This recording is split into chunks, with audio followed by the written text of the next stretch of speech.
What's it like to game on an i3-6100? Will it perform very well while gaming? Will adding a brand new graphics card to it improve its performance? Let's find out together.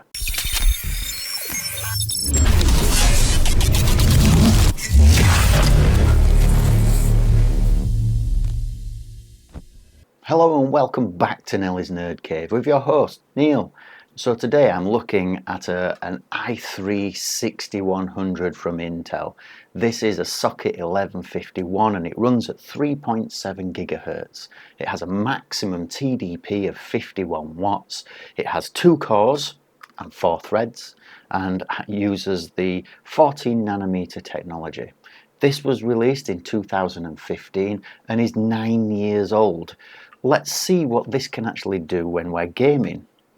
Now, as you know, I've been trying to keep a lot of these things the same throughout this series, like the previous 4.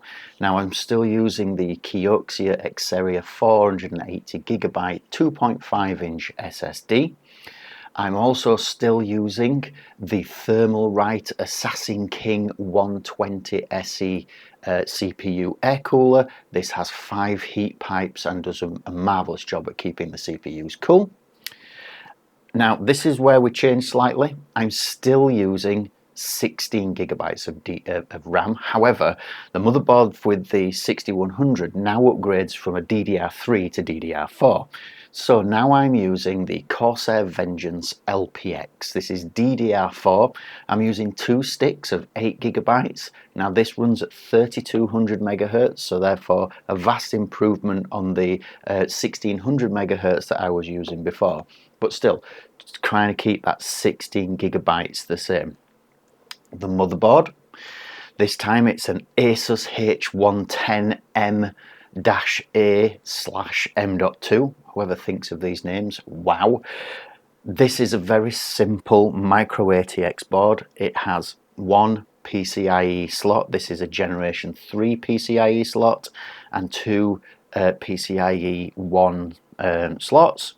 It also comes with an NVMe slot as well, but I'm not going to use the NVMe slot. I'm going to stick to the SSD just so that everything has the same performance when it comes along to taking things off the hard drive and processing that data. Again, I will be using the same 3 graphics cards that I have before to see what the performance is like. I will be using the MSI's GTX 970 Gaming. This is 4 gigabytes of GDDR5. It has a clock speed of 1253 megahertz and is PCIe generation 3. And this particular card was released in 2014. Gets a little warm from time to time, but works very, very well.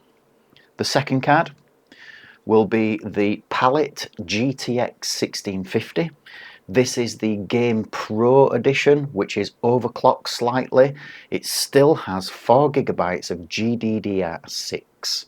It runs at 1410 megahertz, is PCIe generation 3 and was released in 2020. Now, when you look on the Steam hardware survey, current time of recording, this was second in the list. All right. And it's still being sold today within my local PC world with a 13th generation Intel processor. The Steam hardware survey also says that this particular card is what most people are using at the moment. This is the MSI RTX 3060. This is the Ventus 2X. This one has a whopping 12 gigabytes of GDDR6, runs at 1807 megahertz, is PCI Gen 4 and was released in 2021. And with that, let's get to the build.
This video is brought to you by VIP SCD Key. If you head over there using my links in the description below, you'll find they offer cheap OEM Windows 10 and 11 keys for which you can use my discount coded links, which give you big discounts on the specified Windows keys. They also offer Office 2019, which you'll be able to get for only £28.28 using the code NNC2. Follow the links in the description below. So all benchmarking is now complete, and as we can see here, the GTX 970 on 3D Mark's TimeSpy has between 19 and 25 frames per second, which is pretty good, still playable really. The score overall is 3219. This is 5% higher than the 4th gen, it's 7% higher than the 3rd gen, and it's 12% higher than the 2nd and a whopping 26% higher than the 1st generation processors that I tested. Doom Eternal has a CPU usage of between 78 and 95%, peaking at times to 100, and had a FPS of 49 to 85 frames per second, so really good when it comes to that. Next, moving on to the GTX 1650, where again 3D Mark TimeSpy has between 19 and 28 frames a second, so only 2 frames per second better. It comes out with a score right at the very end of 3096, which is approximately 2% higher than the 3rd and 4th gen, 11% higher than the 2nd, and 22% higher than the 1st generation CPUs. However, I would expect it to be considerably higher than the 1st gen, with it being 6th generation. Doom Eternal, the CPU again is bound at 100% because it's a quite CPU hungry game, but it has a really nice frames per second of between 49 and 75. And finally, we can see that the 3060 has a frames per second of between 46 and 65 on 3D Mark's TimeSpy. This is considerably better, but this card does have 12 gigabytes of GDDR6. The final score it gives you is 5355, which is approximately 10% better than the 4th generation CPU I tested earlier, the 21% than the 3rd generation, and 29% better than the 2nd and 1st generation CPUs. While playing Doom Eternal, the CPU again was bound at 100%. However, the frames per second were between 57 and 85 frames per second, where sometimes it hit around about 90, but it was very few and far between. The average was around about 85. So with the 12 gigabytes of GDDR6, we can see a massive improvement with gameplay. Okay, so there you have the results. It is really much better to actually upgrade from something like a GTX 1650 up to a 3060 to get a better gaming performance and responsiveness.